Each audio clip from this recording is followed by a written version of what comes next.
Where is the best place to buy property in 2025? Well, our team spends hours and hours researching this every month because buying in the right area is the easiest way to make money in property. So let's take a look at what the research shows, and I'll reveal our top 5 picks for 2025, including one absolute wildcard, which up until now has been one of the worst cities to invest in. So let me ask you, if you needed to have surgery, would you go with Clinic A, which has 10 reviews, or Clinic B, which has 3,504? Obviously, you're going to pick Clinic B. Well, I hope you would for your sake, because Clinic B is the safe option. Lots of people have already given it a thumbs up, and if you're making a big decision, you want to know that you're in safe hands. And this rule applies to the first city on our list. It's been a major target for big specialist developers of blocks to rent out, and they've been investing hundreds of millions of pounds into the city. And I guarantee you that these guys do not invest a penny until their huge research teams have decided that the location is a winner. We recently completed a deal where our clients shared a development with a major build-to-rent operator, which for me is a strong validation of the area's rental demand and growth potential. There's a really strong base of young professionals and financial services jobs here, as well as the major universities, making it an increasingly popular rental market. And with more development underway, it offers a really strong investment option with plenty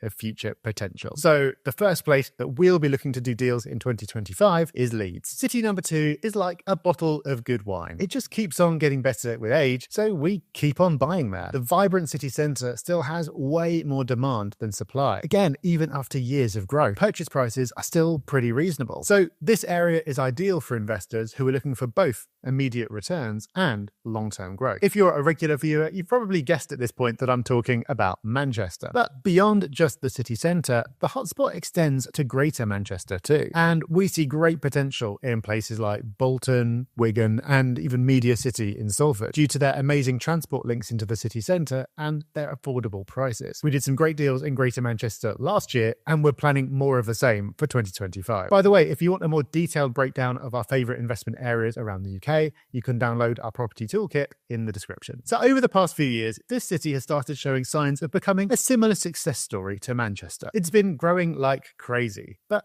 beyond that, there are 5 factors that make it one of my favourites. I've actually bought there myself recently. There are lots of big employers based in the area, so there are lots of young professionals looking for quality flats to rent out. Young professionals tend to make very good tenants, and there is a big undersupply of high quality rental accommodation. And purchase prices are still very affordable for both locals and investors. So when you mix all of those factors together, this place is like the perfect cocktail for passive property investors with a long-term view. Because rather than buying quantity, my recommendation for passive investors is always to buy high-quality properties in high-growth areas with high-quality tenants, because that will lead over time to more capital growth and, importantly, fewer headaches. But this city also has another magic ingredient, which makes me really confident about its future growth, and that is the amount of money being invested into the city centre itself. And we actually met with city leaders who talked us through their plans for new residential housing, leisure spots and cultural facilities, which made us even more confident about the future of city number 3, Derby. And much of the same logic applies to this next place. This city has a 20-year £1 billion redevelopment roadmap, which will create loads of new jobs, infrastructure and investment opportunities. Similar to all the other cities so far, it's also been experiencing rental growth far above the national average. And given the development plans, I don't see that stopping anytime soon. In case you hadn't guessed by now, I'm talking about Birmingham. Similar to Manchester, Birmingham also has great transport links, so there are also going to be loads of investment opportunities in places like Walsall, Wolverhampton and Dudley. We started to see big developers planning high-quality projects in these areas, and as I mentioned before, that's typically a sign of good things to come. Now, our final choice might come as a surprise, because it was actually on our list for the worst cities to invest in for 2024.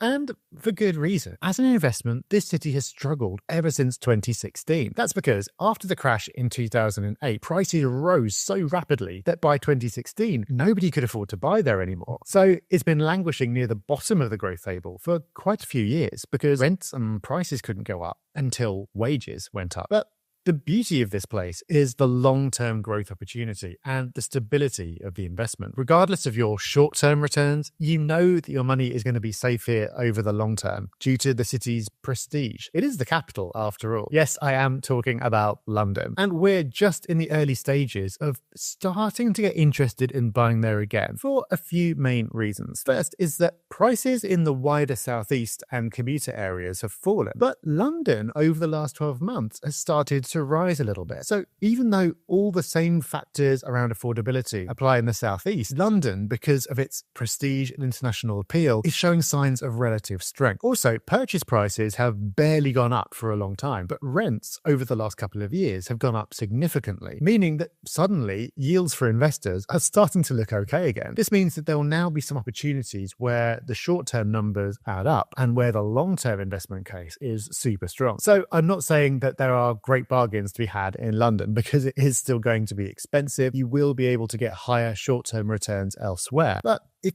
you just can't get comfortable with investing further afield and you want the safety and stability of London, then 2025 could be the time to start taking it more seriously. However, based on our research, there are 4 areas around the UK that show the complete opposite data. Prices are flatlining, rents are falling, and legislation is making everything a lot harder. So before you make a massive mistake by buying there, I suggest you check out this video next.